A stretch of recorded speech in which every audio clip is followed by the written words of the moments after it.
Hi, everyone. I am super excited to be hosting this webinar. We will be discussing how can social impact organizations leverage WhatsApp, digital communication solutions in general, and artificial intelligence.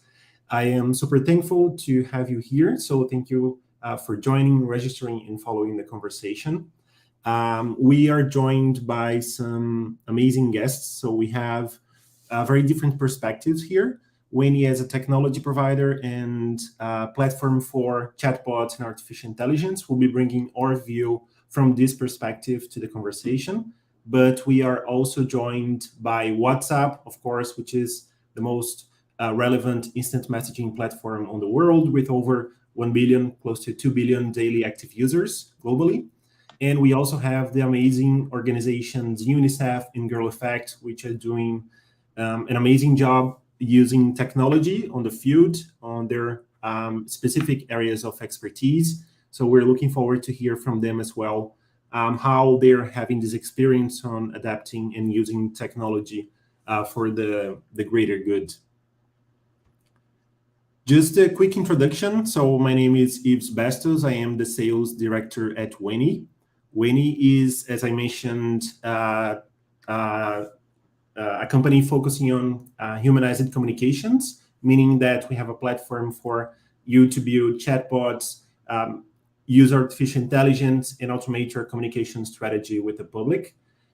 We are an official business solution provider partner for WhatsApp, so we are super excited to be working with them on bringing WhatsApp's capabilities to organizations in general. And without further ado, let me pass the conversation to Juliana. Please introduce yourself and go ahead. Thank you, Ivis. So nice to meet you, everyone. My name is Juliana, and I'm account executive at Winnie. It's a pleasure to be here. And today we'll talk a bit about how this topic is so important for your NGO. Well, basically, if your goal is to have a social impact in the 21st century, we strongly advise you to be connected with your audience and donors. And how do this? Through online platforms and through SMS and voice. We know this because currently approximately 5 billion people are connected in some way. Basically, it means like 70% of the entire world is online or has a mobile phone. So, based in that 5 billions, how could you reach 1 million of those numbers around the world? How it seems very difficult and hard, right? Well, the good notice here is that you probably already know where they are. They are online or with their smartphones on hand. And here is where when it comes in. Even for those public that is not connected, when has a way to help you with tools and reaching them out. Thanks to the communication omnichannel features, we can chat in real time and can even share emotions and trusty content with anyone around the world. As right now, I'm in Italy, Yves is in Brazil, Karina and Chiara are in UK, and you are there around the world, and yet we are all here live exchanging important information. And speaking about important information, I would like to invite you a different invite. Can you imagine what a wonderful world if you could ensure safe and trusted information to 100% of your public? How powerful it could be, right? Again, intelligent and digital communication is here to facilitate it. Okay, but how we can facilitate it in real life? I would like to quickly mention an example on how we are fighting against misinformation. Let's back to those hard times during the start of the pandemic. I know it's terrible, but it's very fast. I'm sure you've heard some fake news and probably got scared because of some untrusted alert around coronavirus. Well, UNICEF and the World Health Organization turned their eyes to this fact, and through WENI, we developed a intelligent chatbot, Health Buddy, that provides accurate information about coronavirus and, of course, can ensure a loyal and qualified font of information to their public. We can share with you the website of Health Buddy and you can take a look at it. Backing again to the pandemic scenario, the United Nations had a research and confirmed what we imagined, that coronavirus accelerate the pace of digital transformation. In fact, we observed a pressure to transform the communication with the public. Governments had to use digital means to extend social protection coverage, and this action had to be well performant and remote in a remote way. With this, something comes to the light: the importance of being in the right place online and in the right moment for your audience. The good part of this is with chatbots, you can be available 24 hours, 7 days a week to your audience, answering their doubts in a safe way. A great and beautiful example of this work in real life is the chatbot that support emergency situations in Ukraine.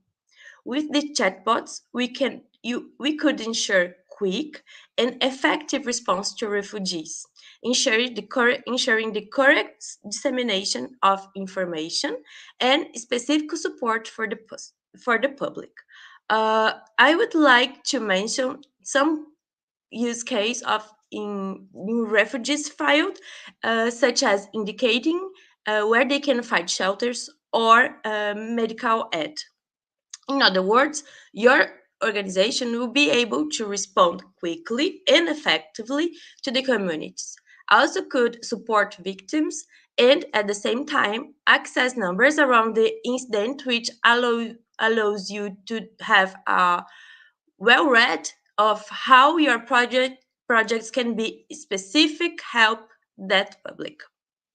Now, it's back to you, Ivis. Thank you. Thanks, Juliana. Now, moving forward, our experience and the way that we have seen organizations to start or even expand this journey of adapting digital strategies and platforms and solutions is that if you're thinking about that, probably your use case fits within one of those three categories here that you can see on the screen. So the first one is data collection in emergency response. So these are the use cases where the organization usually needs to either collect perceptions on the ground, whether that's related to public services or a specific themes around civic engagement or other topics that are relevant to get a sense of those opinions for the decision-making process, and even putting together an emergency response initiative, as we've had, as Juliana mentioned, we are supporting for Ukraine and other contexts in the Caribbean as well. Now, the second use case is basically related to educational bots and looking to achieve behavioral change. So this is the case where organizations and a project is focusing on educating the audience on a specific topic, usually through an immersive experience. We have amazing partners that are working on this type of solution and implementing those techniques to very effectively at the same time educate on a specific topic, but also seeking to improve lives on specific subjects. And finally, digital support. Those are the cases where you are seeking to provide automated services to the audience, provide access to specific services as well, or even escalating to human contact whenever that's needed. This is the use case where you have more direct interactions with the audience itself. So over those years, when it was founded in 2012, we've been working with global organizations since 2015. Our experience has taught us some tips that might help you on this journey, whether you're an organization that is starting, as I've mentioned, or just looking to expand to deploy this on new contexts. And we'd like to share those with you. So the first one, of course, is keeping in mind to use the most effective channels. Those channels that I'm highlighting here, they are all available on the Weni platform. So WhatsApp, as I've mentioned, is an amazing platform that helps you to engage with the audience.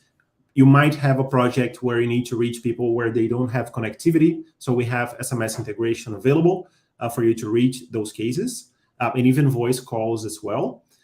You will be able, on the same environment, to activate chatbots on your website. So if you want to collect information or to help you on the beginning of the journey with your audience, that's also possible.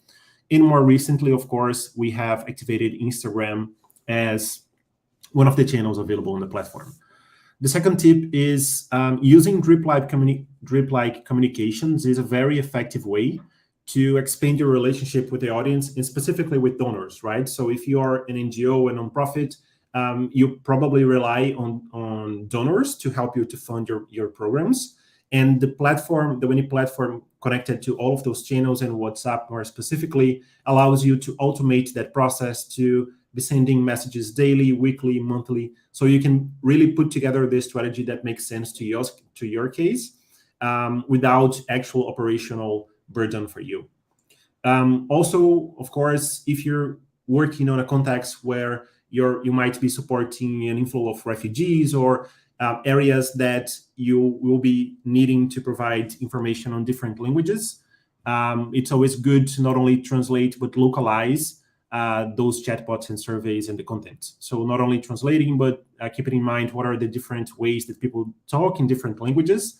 And of course, the platforms allows you to make that process very easily as well, with over 150 languages available. So one of the other important points is keeping it clear to your audience the limits on until which point you are able to assist. So if you are providing, of course, assistance on a sensitive case, you might have limitations on how and when and what you can do to help. It's important to keep that clear on the chatbot, on the solution. And if you are positioned to provide one-on-one chats with human operatives, of course, that's also a capability that the platform offers you. So you're able to define exactly what criteria you want to use to escalate to a human operative, to chat in real time with people that might be in risky positions, provide additional support, and then kind of scale back to the chatbot for the automated communications again. And finally, it's super important to think ahead of time. What are the indicators and the metrics that will guide your process in not only building the solution, but continuously improving it? So thinking about what are the data points that you're expecting to track to help you to understand if you're being effective with those communications, if you're losing people on specific areas of the journey. And to help you, we have recently developed and launched an integration with Microsoft Power BI. So basically, you have this powerhouse for data visualization and business analysis to build very custom dashboards to cross data between different tables. So it's super powerful what you can do with this integration, and of course, essential for this process, for the decision-making process on your side. And one of the most important points that we'll be discussing here as well is how can you actually include artificial intelligence on your strategy, right? So, and what this actually means. And one of the main roles of Weni as a technology company is to make AI democratic to you. So our goal is to make it as easy as possible, so you don't have to be a developer, you don't have to write lines of code to actually build an intelligence integrated into your project and actually gain from the benefits that it offers. And I'd like to highlight three of those main features and functionalities here. The first one being, of course, the platform provides you a collaborative environment in which you can create the intelligence with your team you can also have team members with specific roles. So if you want somebody to be focusing on the translation and localization of the data set specifically, which of course it provides support for that, it makes this process very easy for you as well. The second point is we've been hard at work since we launched our artificial intelligence platform in 2018, and understanding how we can make this process easier and what different types of use cases we can support through the AI platform. And we have developed two types of intelligences that you can find when you create an account and set up your environment on the Weni platform. The first one is a classifier. So this means that basically the type of intelligence when the main goal is to understand what people are saying so you can define next steps. So think about the usual case where you're interacting with a chatbot or an organization, and you as an organization want to understand what is the exact subject that this person is talking about, or what type of action they're expecting to perform. So this is the classifier type of intelligence. It's the most traditional type, where you provide the list of training phrases to help to create the intelligence. And so you can build additional automations on top. The second one, which we launched very recently, is the content intelligence type. And we are using very advanced technologies, open source technologies. And this type of intelligence helps you to basically, if you have a lot of content, imagine a textbook for history, for science, if you have a lot of information that might be useful on a crisis situation, you can just import that raw content inside the platform. And what this AI model does is basically you don't have to train the intelligence, and you don't have to create very complex conversational structures on flows, because what this model does is basically extracts the responses for questions on that topic. So let's say you have this history book and you're inserting into the platform, and whenever your audience is asking questions about a specific subject, when was the independence achieved in Brazil, in the United States, if the answer is there on the text, the algorithm automatically extracts and displays the response to your audience. So super easy to use and unlocks several different use cases as well.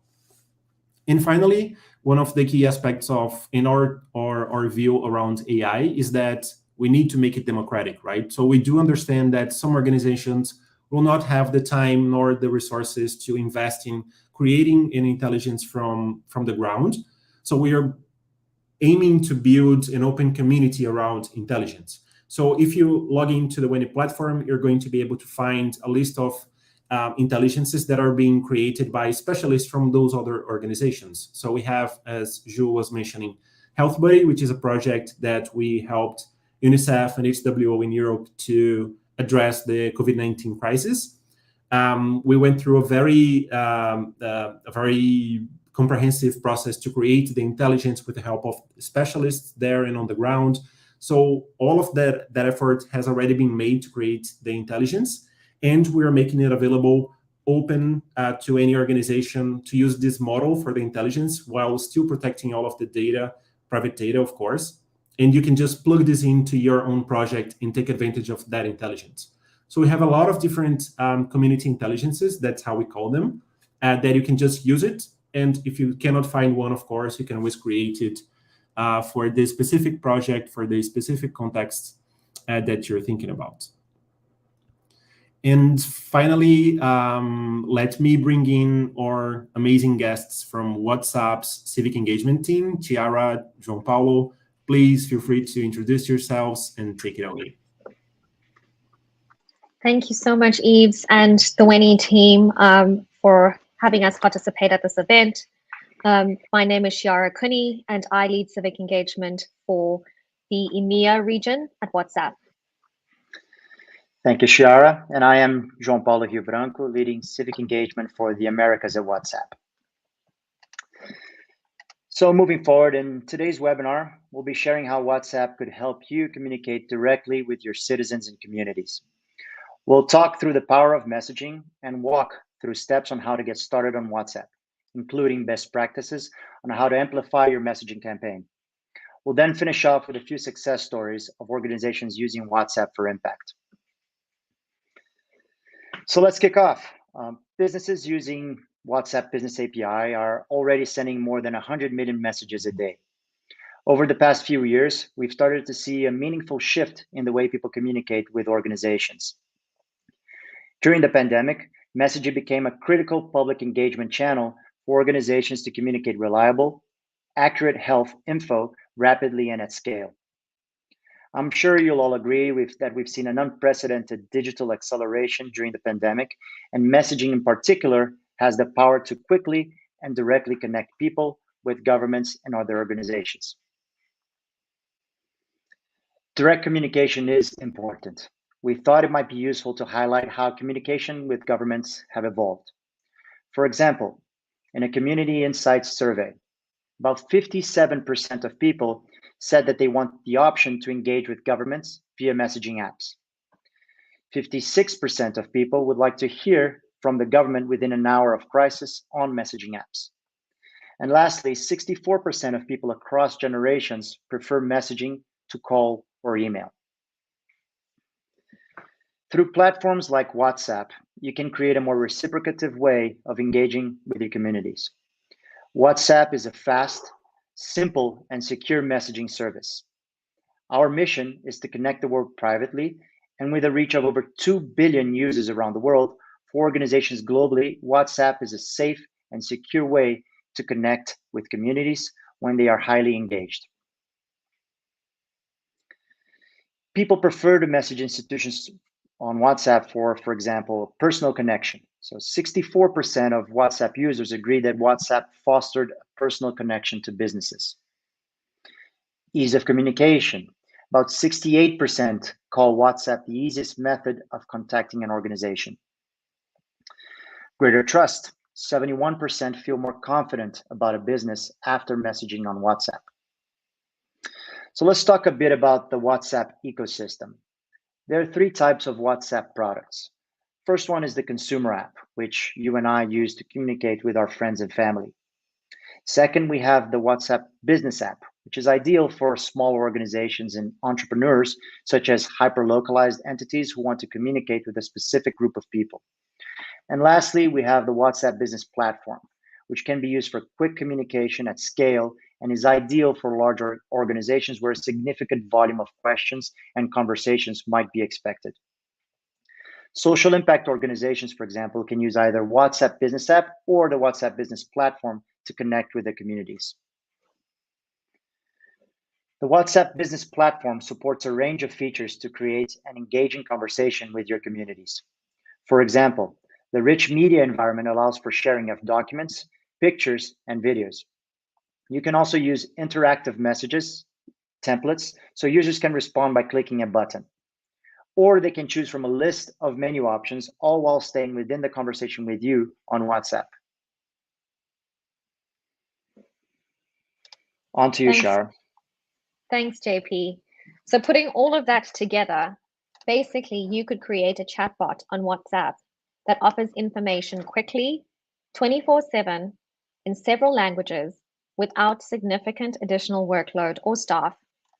In short, messaging can be a powerful tool, allowing you to digitize your services and engage people at scale, creating efficiency for you and convenience for your communities. You have the opportunity to connect with people on platforms that they are already using to build long-term value and also create a positive community experience. And for social impact organizations, we have a team at WhatsApp that specifically focuses on civic engagement, which means that we work with civic actors like governments, nonprofits, large INGOs like UNICEF and the World Health Organization, as well as fact checkers and electoral authorities. Our key priority verticals include health, civic integrity and participation, crisis and humanitarian response, equity and social justice, as well as climate and sustainability. And we recently launched a civic pricing program for governments and nonprofits in these verticals to access a free allocation of conversations per month. Outside of the pricing program, we also work with entities leveraging WhatsApp for other verticals such as education and municipal services. Our team at WhatsApp is here to support you with introductions to BSPs like Weni, approvals to onboard, and helping to troubleshoot where necessary. This is actually a really exciting time for our team as we are growing our civic program, and we'll be working to streamline onboarding as much as possible to enable more civic actors to leverage WhatsApp. There are a few things to bear in mind when getting started on WhatsApp, and so we'll be talking through a few best practices as you think about launching a service and promoting it. Firstly, you need to think about your messaging strategy. For example, what will your reach look like? Who is your audience? Do you simply want to inform users, or do you actually want to drive people towards a certain action? For example, getting vaccinated or encouraging people to sign up for programs or services? Or do you want to get feedback from your communities on service delivery? And think about how you will do it as well. What topics do you want to connect with your community about? And how will you manage the conversation with your audience? Do you want the conversation to be fully automated? Do you want to bring in live agents, or maybe a bit of both? When you're ready to launch your service, it's critical to have a plan about how you are going to reach your audience, to let people find and interact with your new messaging service on WhatsApp. And there are a number of entry points that you can establish as a first connection with your target audience. For example, you could set a call to action on the top of your Facebook page for viewers to send a WhatsApp message. You could also include the link to your chatbot on your website and your social media pages. Or you could have a QR code on pamphlets and posters that people simply need to scan, which takes them straight into your chatbot to immediately start the conversation on WhatsApp. Or you could run ads that click to WhatsApp through Facebook and Instagram. How this works is that your audience will be able to see the ad on their social media page, and by clicking on it, they will be taken directly to your chatbot to start the conversation on WhatsApp. Over to you, JP. Thanks, Chiara. So we would love to share a few examples of WhatsApp services launched by organizations to get information to people as quickly as possible. The first example I'd like to bring forward is in 2020, WhatsApp launched together with TSE, Brazil's National Electoral Authority, the court's official chatbot. The TSE chatbot democratizes access to electoral services by bringing citizens closer to the electoral process, in addition to being a powerful tool in the fight against misinformation and attacks on the legitimacy and integrity of the 2022 general elections. We also launched a chatbot with local fact-checking service Estadão Verifica. This channel helps combat misinformation by enabling users to check whether sources of information are facts or myths. Users can also sign up to a daily newsletter and receive checked facts. On to you, Chiara. Thanks, JP. And a final example that we'd love to share is the World Health Organization, who launched their Health Alert chatbot at the very beginning of the pandemic to share information around COVID-19 symptoms and how people can protect themselves and others. The service has since evolved to include other health support and programs. For example, users can access a quit smoking challenge through the chatbot, and they can also access guidelines and best practices on how to manage stress.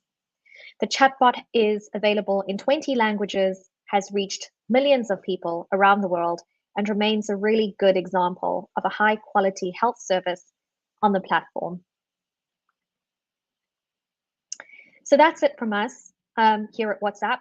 In closing, we really believe conversation is at the heart of all relationships, and we can help you reach and empower your communities through WhatsApp by getting tailored information to the right people at the right time and creating meaningful conversations that drive impact.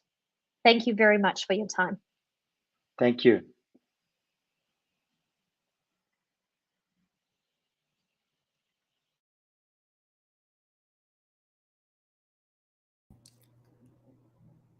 Amazing. Thank you, Tiara. Thank you, JP.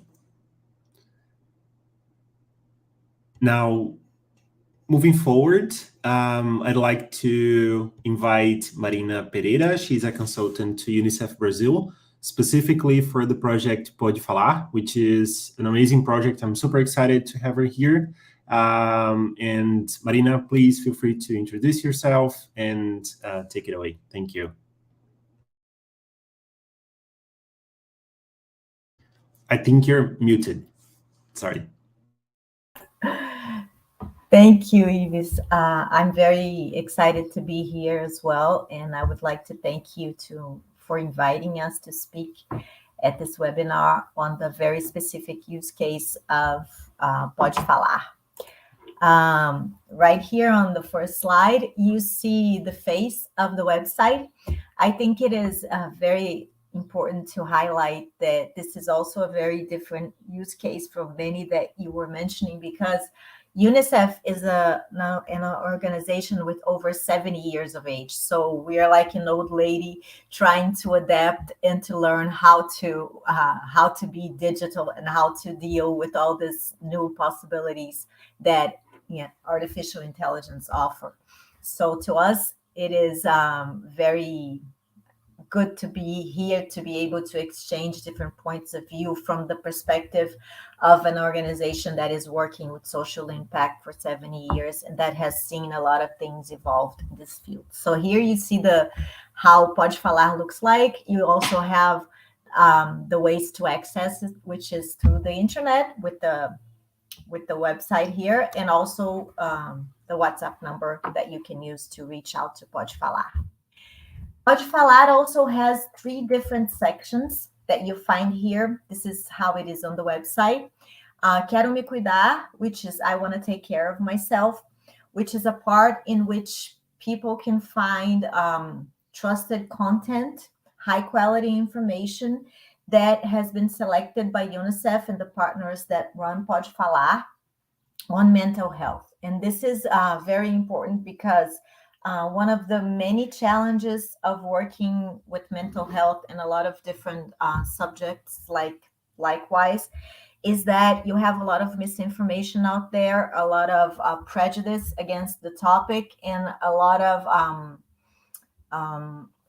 it is very hard to trust someone with information on mental health. So it is very important for us to be able to provide this high quality information.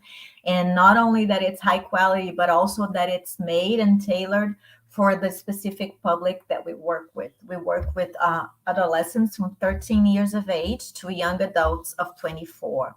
So they are in a very specific phase of their personal development, and they have everything here tailored for them. And a lot of the material is made from young people to young people. So it's a peer-to-peer sort of way to disseminate information, which is very important for us as well.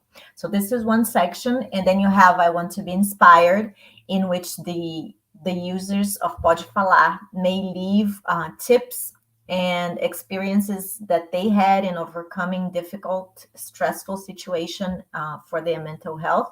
And all that material, of course, is filtered and published, and it's all anonymous. You will not know who wrote it. You'll only know the age, and the gender of the person that wrote the testimony. And we publish it so that people can use that as a source of information and also of inspiration to try to overcome situations in which they're in, difficult situations. And then finally, you have Quero Falar, which is I want to talk to someone. And this is actually the main area of our project, in which people will be channeled through the chatbot to speak with a human attendant and to have special listening, empathetic listening with this attendant. It is very important to say that this is not therapy. We do not pretend to offer therapy through this chatbot or through Pode Falar, but it's really an empathetic listening in which people can say what they're feeling and be heard and also sort of not feel judged, and that helps a lot in times of crisis. So that's the idea. So these are the areas. And then here you see a page of I want to be inspired, how the testimonies come out. At the end of my presentation, I'll finish up with one of the testimonies that was left by one of our users, just to wrap up this whole conversation here on part of the UNICEF. And these here are all the different partners and organizations that make Pode Falar possible. You see, we have a lot of people working with us, and otherwise this would never be possible since it's such a complex topic, mental health. And a little bit about the project, and then I'll do a quick reflection on some challenges that might be interesting for all of you to think about. Pode Falar started during the pandemic because we had a report with very impressive results on how people felt sad and felt anxious and really needed to talk and had no one to talk to. And so we started to design Pode Falar with all the partners that you saw before, and having Wendy as our technology partner. And we actually started the operation in February of 2021. And it was very interesting because in the testing phase, we asked a lot of young leaders who worked with us or different partner organizations to interact with the chatbot. And one of the first suggestions that we thought was very interesting was to name it Ariel, because Ariel is has a non-gender. It could be a man or a woman. And so it's a non-binary name, and we thought it was very interesting. And then we adopted the name of Ariel for the chatbot. So now whenever you come in, the chatbot presents itself as Ariel, and we found it a very interesting way to humanize the conversation with the artificial intelligence. Now we're coming close to the mark of 36,000 accesses along 14 months of existence. And we have here a list of the states that have accessed the most, which are Bahia, Ceará, Minas Gerais, Paraná, Pernambuco, Rio, Rio Grande do Sul, Santa Catarina, and São Paulo. And all of these have over 1,000 accesses to the system, but in absolute numbers, São Paulo has 30% of the demand. But if we compare the proportion of the demand in terms of each state's population, we'll see that Ceará leads by far.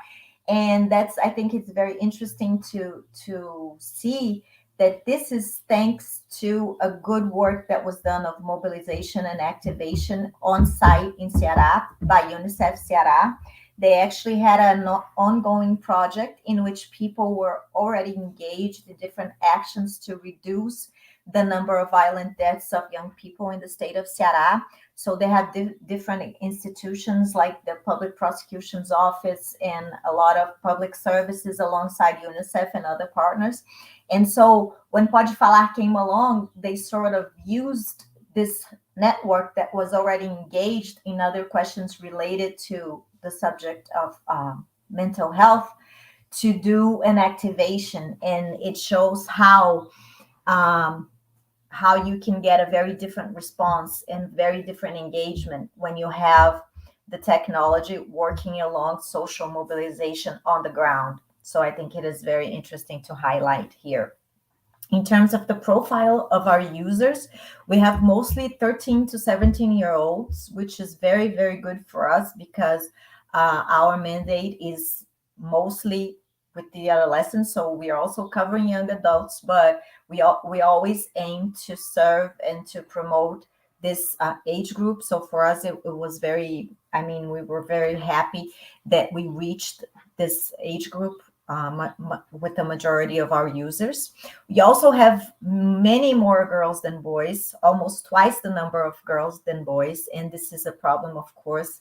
We are trying to see how we get men and boys to engage more with mental health issues and seek out more Pode Falar. And also we have a good profile in terms of race. We also have Blacks and mixed race represent over 60% of demand, which means that we're probably reaching out to communities that are most in need of this sort of service.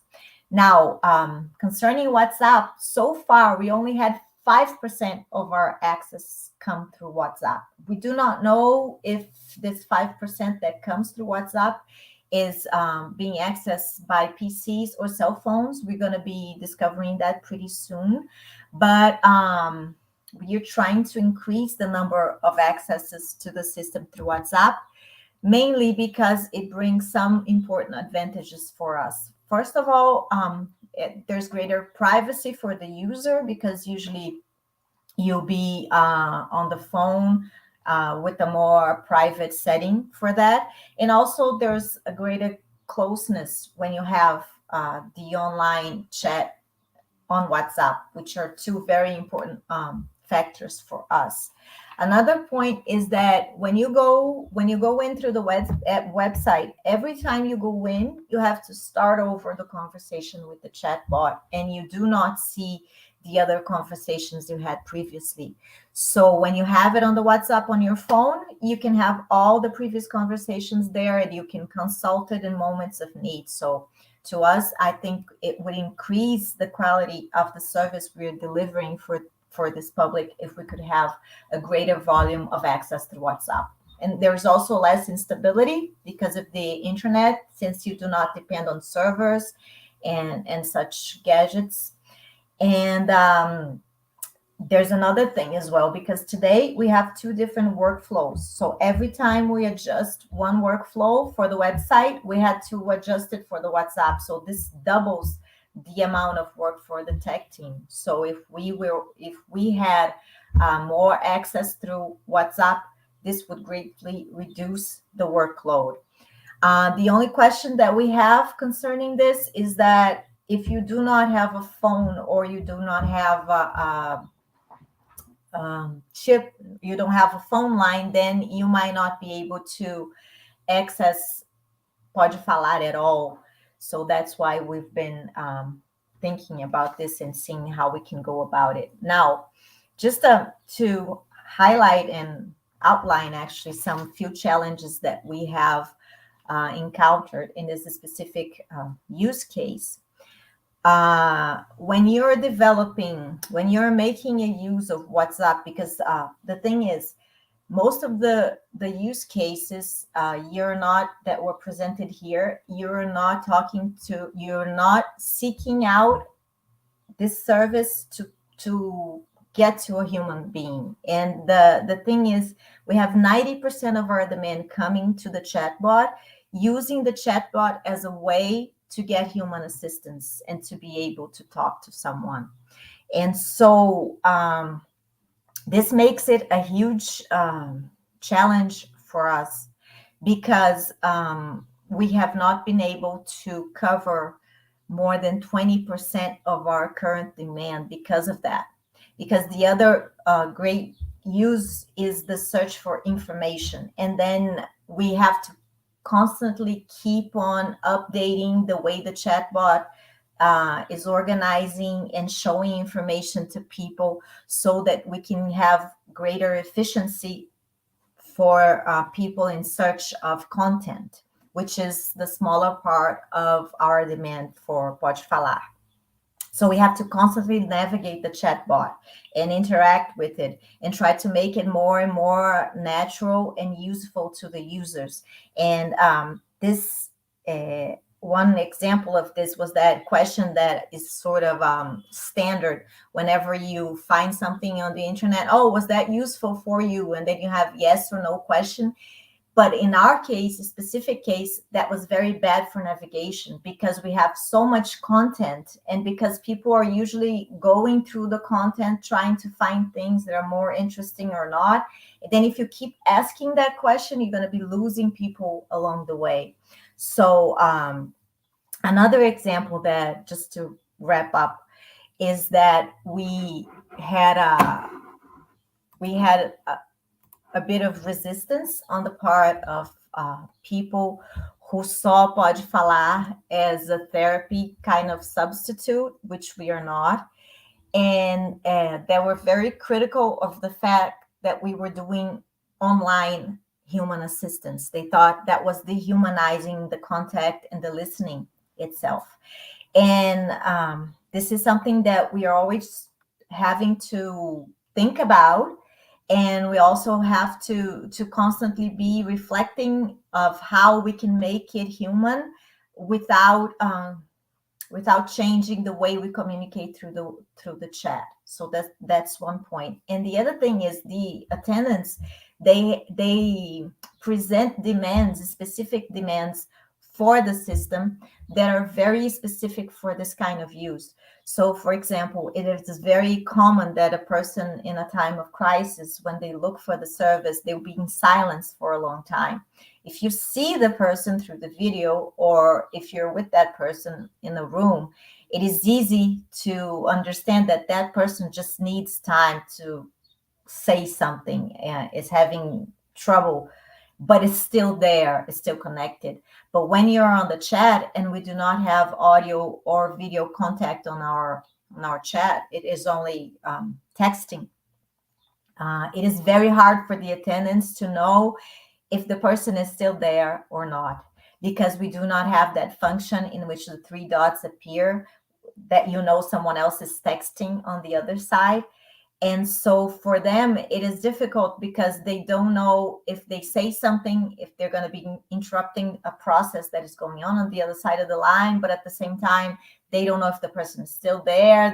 So these are the kind of challenges that we have to be thinking about and trying to solve with the technology when you're making a use case that is so specific, and so maybe nothing is as human as mental health.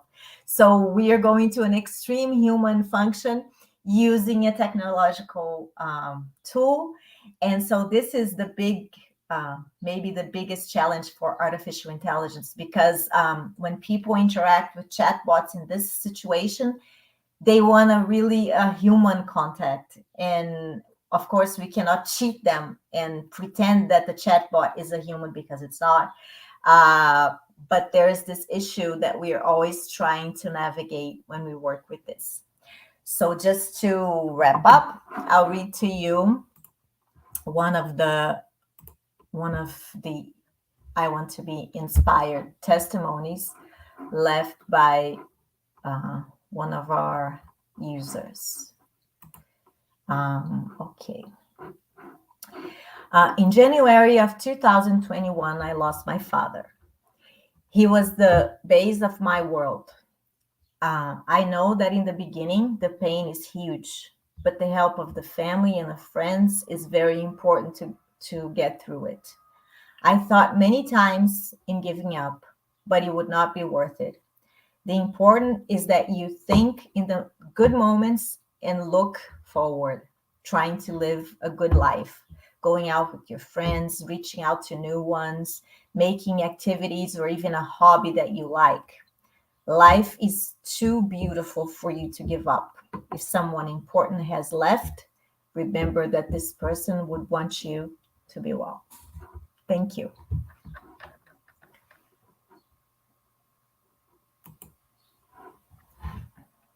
Whoa! How don't fall in love with this project, Marina? Thank you so much to sharing with us those details, and of course this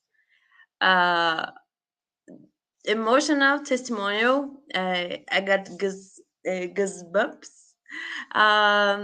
Thank you so much. And now I would like to invite Karina. Karina is the head of creation of the project in Gear Effect, the Big Sis, a project that I am a huge fan, and I'm so glad that can make part, even a bit part of this amazing job. Karina, hello. Hi, Juliana. Thank you so much. So today I'm going to talk to you a little bit about the chatbots we've been developing at Girl Effect for the last 5 years. So girls around the world need information and advice as they grow up and navigate adolescence. And in many of the contexts that Girl Effect works in, this information can often be taboo. And they face stigma and judgment when and if they find the space to ask these questions at all. And this has real implications for their long-term health.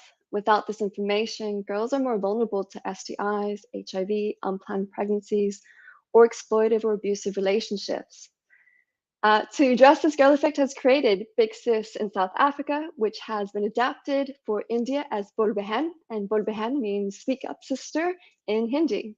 Our bots are available on Facebook Messenger and WhatsApp, and provide girls with that safe and private online space where they get answers to those deeply personal and sensitive questions that they feel like they just can't ask anyone else about. But this has been a journey. Since 2012, Girl Effect has been answering girls' curiosities, questions, concerns about sex, relationship, their changing bodies.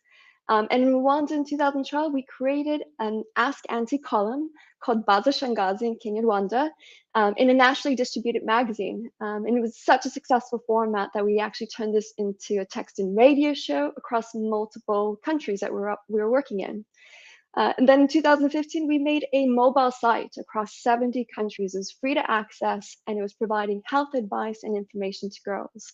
So Big Sis and Bol Behen have been built on a foundation of years of learnings around what girls are interested in speaking about, their questions and their needs. So when we set out to build our own chatbot, we designed it in successive versions, from a menu-based, or what we sometimes termed as on-the-rails chatbot, that you can see on the left with Bol Behen and what Bol Behen looks like today.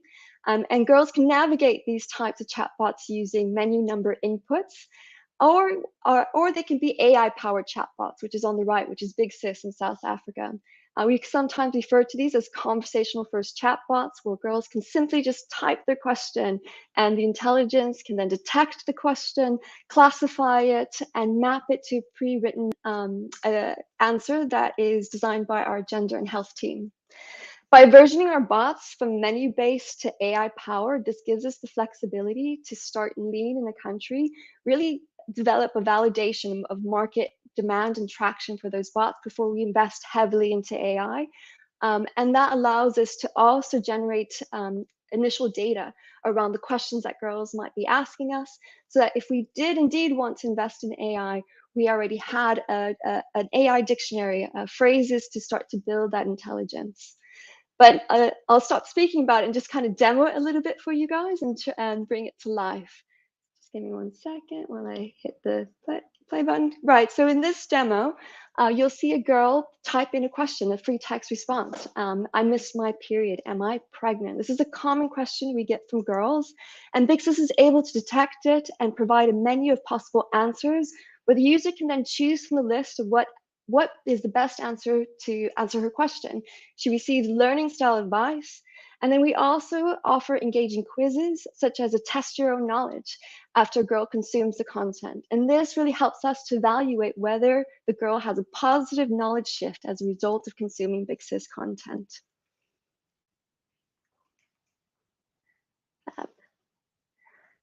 Just move on. So when we're designing our bots, we very much take a girl-centered approach. We conduct regular formative and design research, and we try to understand her reality and her needs. We hone in and try and craft the persona of our bots in such a way that resonates deeply with our audience to generate that trust. And as we are looking to replicate our chatbots in new geos, we try to ensure that we do this in such a way that is adapted to the local context and the needs.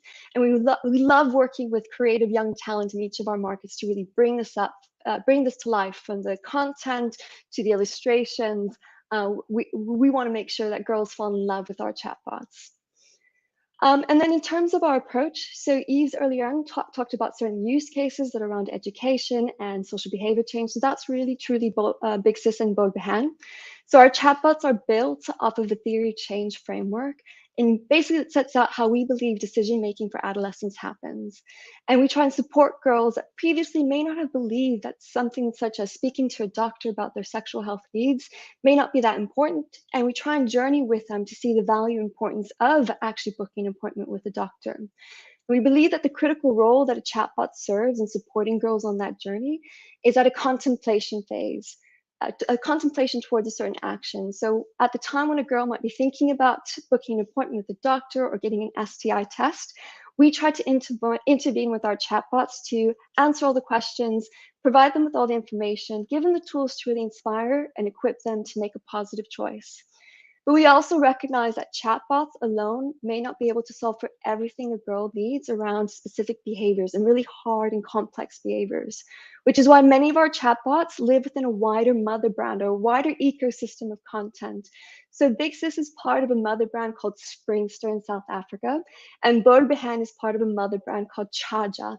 And these brands come to life in the form of YouTube series, Instagram reels, talk shows, TikTok campaigns, and all these products and these contents are trying to address all the deep motivational drivers of decision making for adolescents.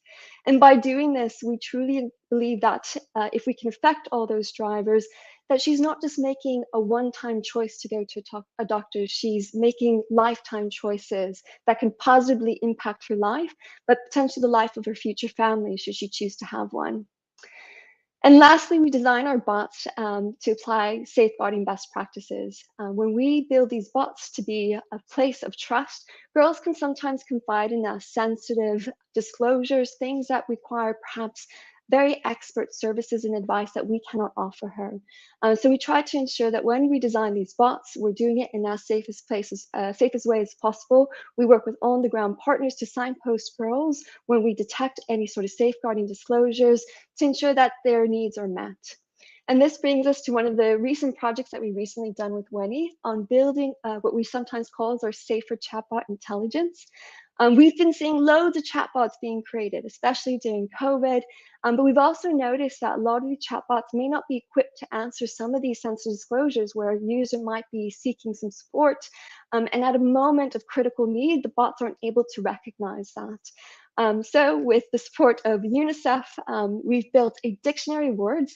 So in the beginning, when we set out to build this within Big Sis, we had already had a list of over 700 words and phrases that every single time a user submitted a question, we could automatically detect whether or not we want it to surface an emergency flow.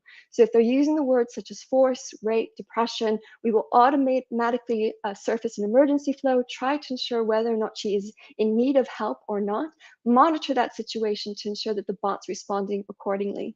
But these phrases and these regular expressions that we've collected also served as the foundation of building an intelligence, our safer chatbot intelligence.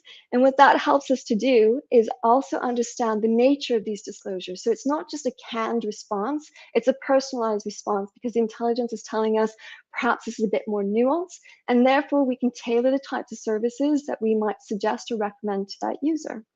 And this is, of course, part of the open source intelligence that we're currently working with Wenny on and is available on Wenny. But yeah, that's Big Sis and Borbehen. Thank you so much.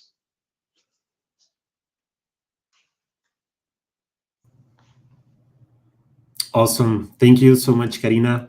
While we bring everybody back, I encourage everyone, if you have any questions about the topics we discussed, please send questions on the chat now. We'll be happy to discuss those right away.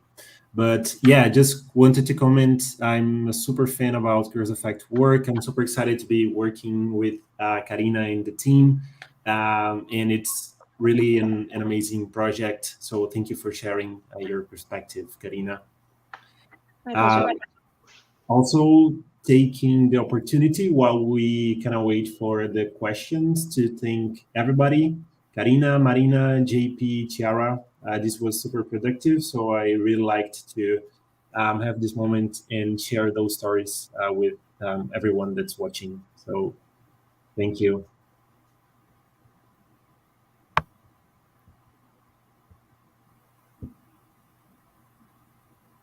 We have a couple incoming questions.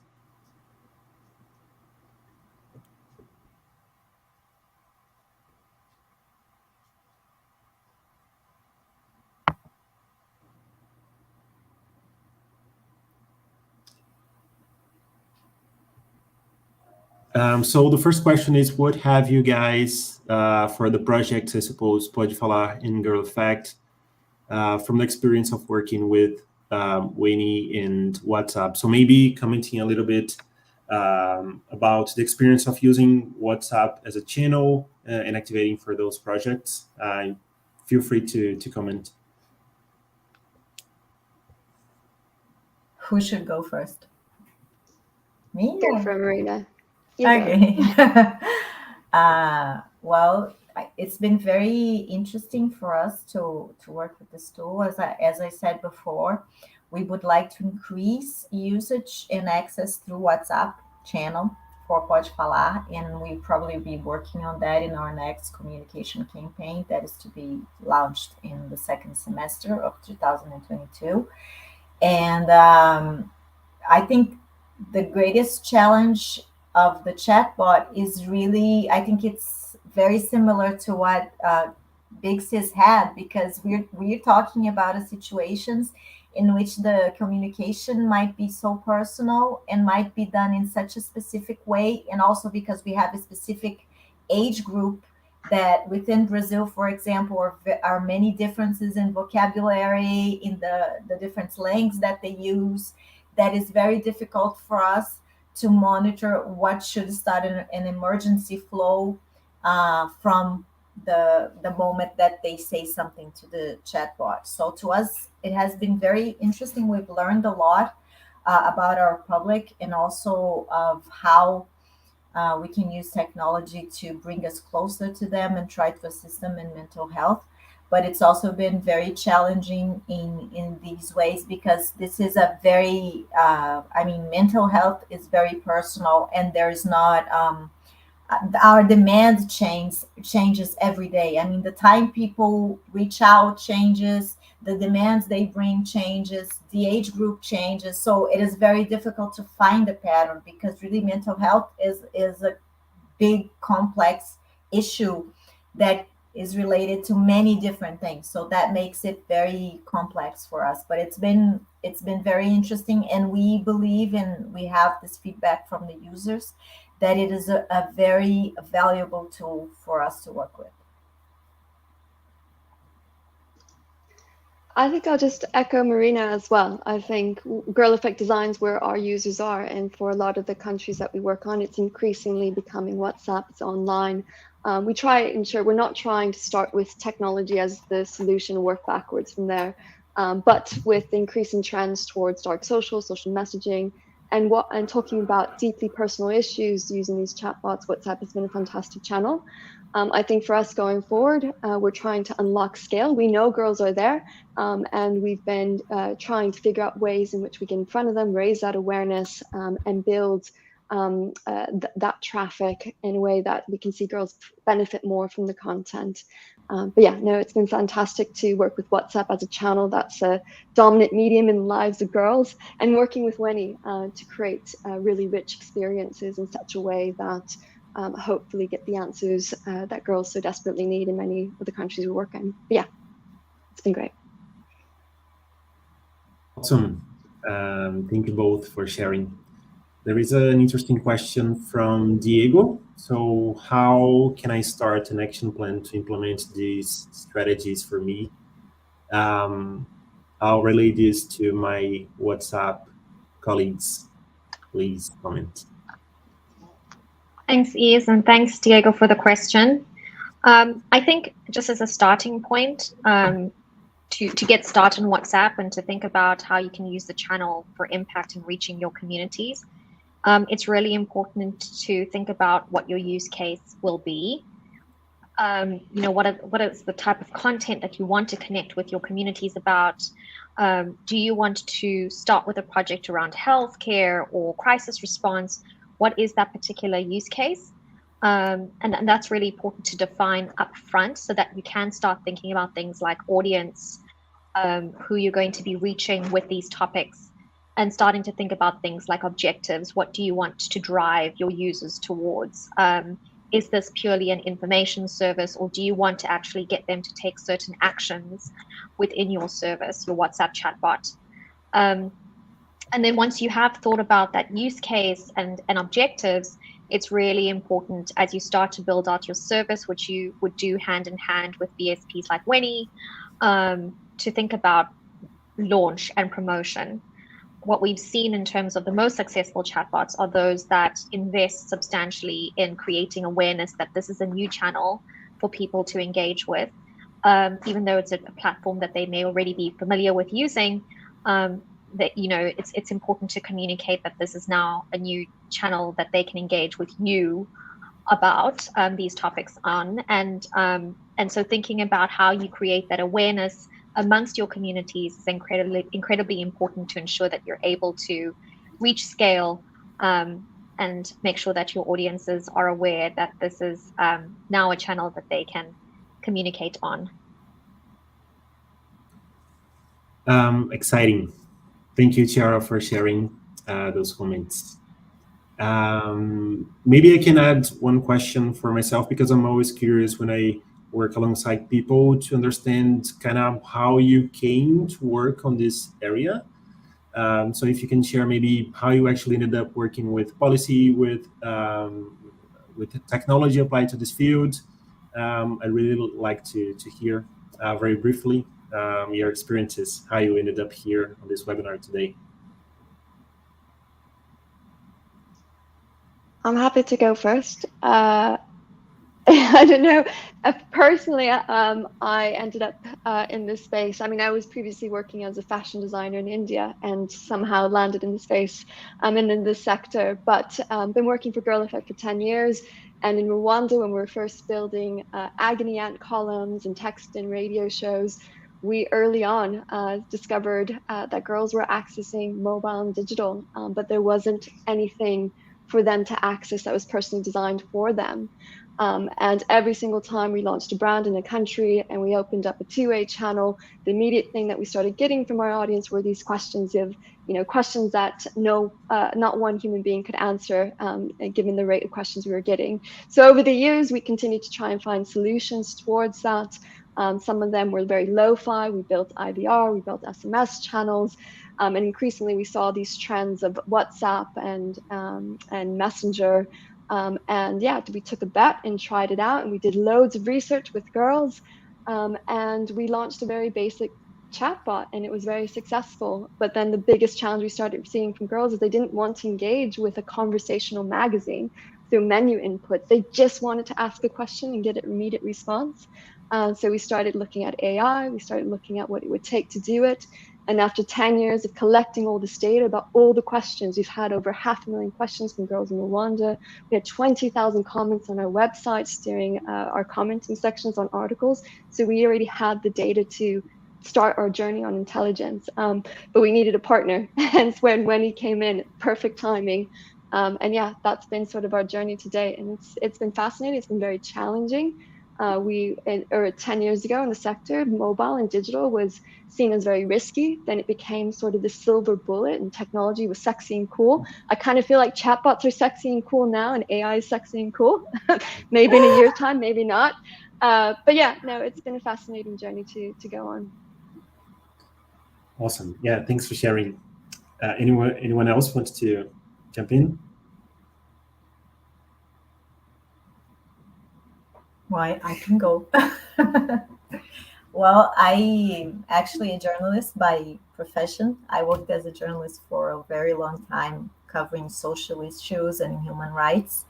And then I started working in government at the Ministry of Justice, and got involved with a lot of issues related to gender violence. And that's really how I started to work with children and adolescents relating to violence. And this was a long time ago, because I think I'm the oldest person on this webinar.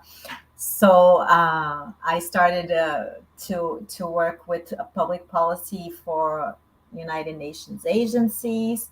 And then most recently, I ended up doing a lot of work for UNICEF, also with political engagement for young people, and discussing politics and how to engage young people in politics and in participating in the political process.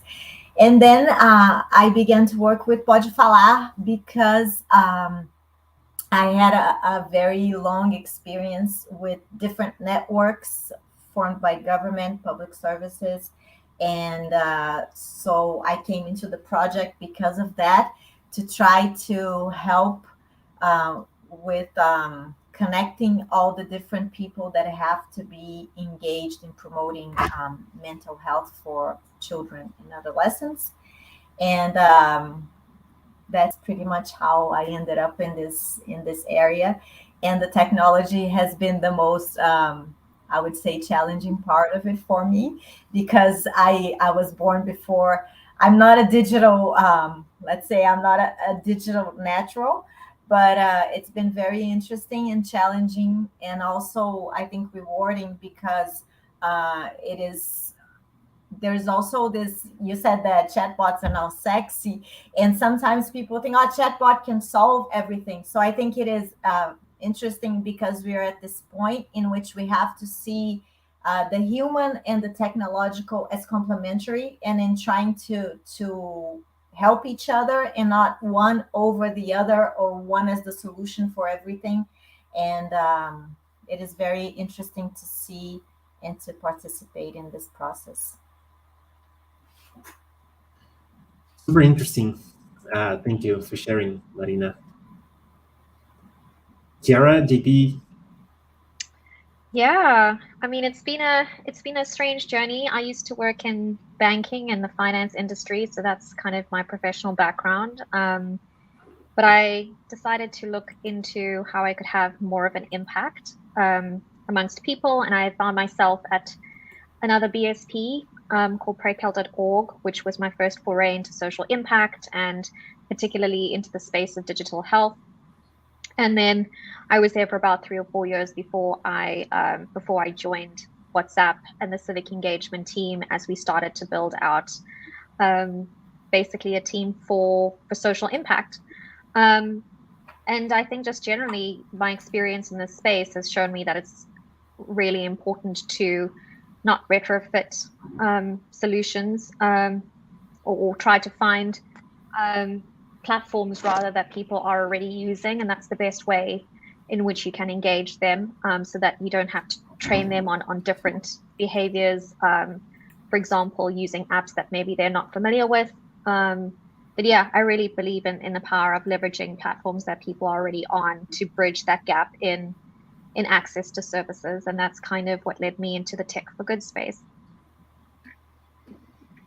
Yeah, and I think that I have a little bit of everyone here. So my background is entirely working with government, although I work with in private institutions, working with government. So is my academic curriculum.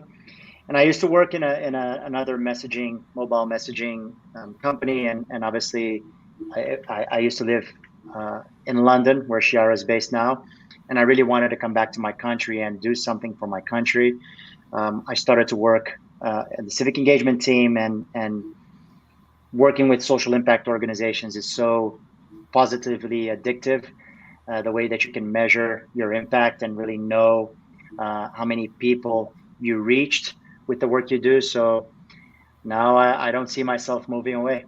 So happy to be here and be able to share our experience and be able to share a little bit of our WhatsApp wisdom with everyone. Awesome. Thank you for sharing, you both, as well.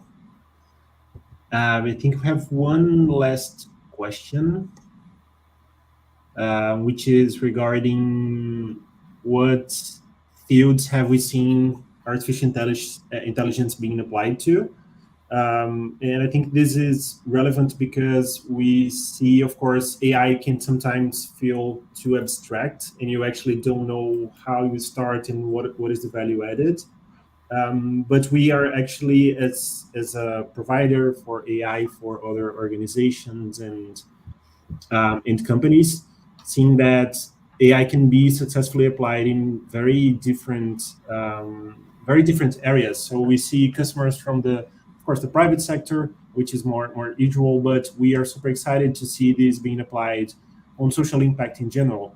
So we have projects, as we've discussed it today, for On the health area, specifically related to the pandemic, we have some incredible projects that were inspired by Pode Falar, which Marina presented to us. So there are other initiatives focusing on mental health globally, which UNICEF is supporting, and we are super excited to support and implement on the field. And even on the educational sector, which we are going to be piloting here in Brazil across the public network of schools, to try to understand how AI can actually help tutoring sessions and teachers from those networks to help on the learning process for students. So it's really, really flexible what you can do. I am sure that if you're an organization that have followed today live, or if you're watching this video later, you might have now some ideas of how this can fit into your strategy. And I think that's the most important part. Yeah, I think with that question, we are a little bit over time, so we will be finalizing right now. One more time, thanks everybody that were able to join.